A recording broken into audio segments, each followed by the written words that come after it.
सबको जय श्री राधे। दोस्तों, आशा करती हूँ आप सब स्वस्थ होंगे और अच्छे होंगे। तो आइए सुनते हैं आज की कहानी।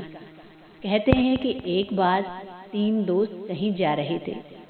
चलते चलते शाम हो गई और अब वो एक जगह पर जाकर बैठ जाते हैं और कहने लगे कि अब भोजन करेंगे। तभी उनके सामने एक समस्या आई। उनके पास खाने के लिए थोड़ा सा था, उसे सिर्फ एक ही व्यक्ति खा सकता था और खाने वाले 3 थे। अब उसको कौन खाए, इसी बात पर उनमें चर्चा होने लगी। तभी उनमें से एक समझदार था, उसने कहा कि हम बेकार की बातों पर अपना समय व्यर्थ गंवा रहे हैं। हमें ऐसा नहीं करना चाहिए। हम ऐसा करते हैं कि थोड़ी देर आराम कर लेते हैं और हमारी थकान भी मिट जाएगी और उसके बाद हम ये भोजन करेंगे। क्योंकि हम बड़ी दूर से चल रहे हैं तो आराम करना भी बहुत ज़रूरी है। इसीलिए थोड़ी देर आराम करेंगे और उसके बाद नींद में सबसे अच्छा सपना देखेगा वही इस भोजन को खाएगा। और अब जो 2 दोस्त थे उन्होंने भी अपने तीसरे दोस्त की बात मान ली और कहा कि तुम ठीक कहते हो, ऐसा ही करना चाहिए। तो अब तीनों आराम करने के लिए चले गए। जागने पर एक दोस्त ने अपने दूसरे दोस्त से पूछा कि बताओ तुमने सपने में क्या देखा।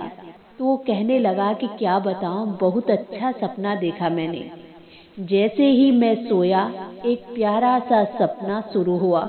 मैंने देखा कि मैं पिछले जीवन में एक बहुत बड़ा चक्रवर्ती राजा था। संपूर्ण क्षेत्र का मैं एक अकेला राजा था और सारे मेरे चरणों में नतमस्तक रहते थे। मुझे बहुत अच्छा लग रहा था। तभी दूसरे दोस्त ने पूछा कि मैंने तो अपना सपना बता दिया, अब तुम अपना सपना बताओ। तो अब वो कहने लगा कि अरे भाई, क्या बताऊं, बड़ा अच्छा सपना देखा मैंने देखा कि मैं मृत्यु के बाद स्वर्ग में इंद्र बना था, जहाँ ढेर सारी रूपवती अप्सराएं मेरी सेवा कर रही थी और दासियां मेरे इशारे की प्रतीक्षा कर रही थी। मेरा स्वप्न सबसे अच्छा है और इसलिए ये खाना भी मैं ही खाऊंगा।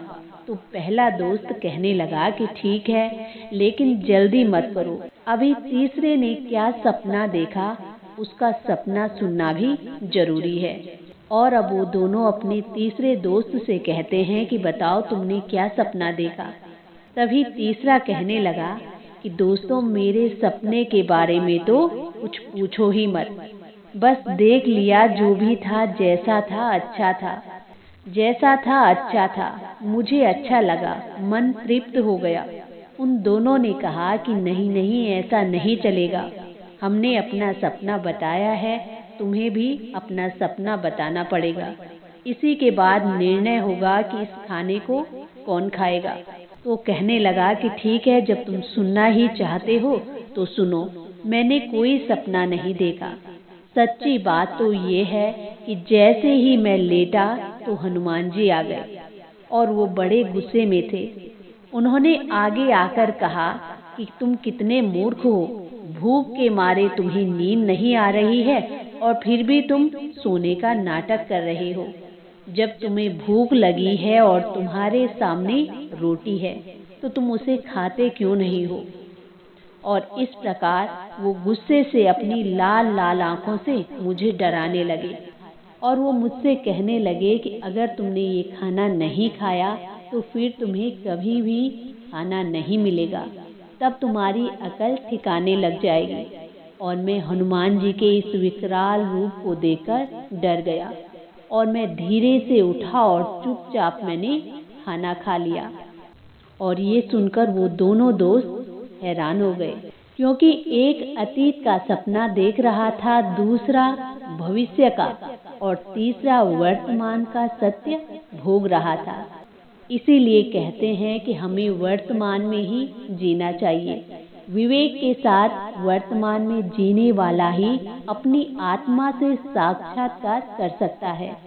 कुछ लोगों की ऐसी आदत हो जाती है कि वो हमेशा भविष्य की चिंता में डूबे रहते हैं। भविष्य के लिए नई नई योजनाएं, नए नए सपने संजोते रहते हैं। भविष्य की चिंता के कारण वर्तमान के आनंद से भी दूर हो जाते हैं। वर्तमान में उन्हें जो आनंद मिल रहा था उससे भी वो वंचित रहते हैं। तो दोस्तों, इस कहानी से हमें यही शिक्षा मिलती है कि भविष्य की चिंता में अपनी वर्तमान को नहीं गंवाना चाहिए। हमें अपने जीवन में कड़ी मेहनत और अच्छे कर्म करने चाहिए, जिससे कि हमारा भविष्य भी निश्चित है अच्छा ही व्यतीत होगा। तो दोस्तों, ये थी आज की कहानी। आप सबको कैसी लगी? कहानी पसंद आए तो प्लीज़ चैनल को लाइक, शेयर एंड सब्सक्राइब जरूर करें। इसी के साथ जय श्री राधे, जय श्री कृष्णा।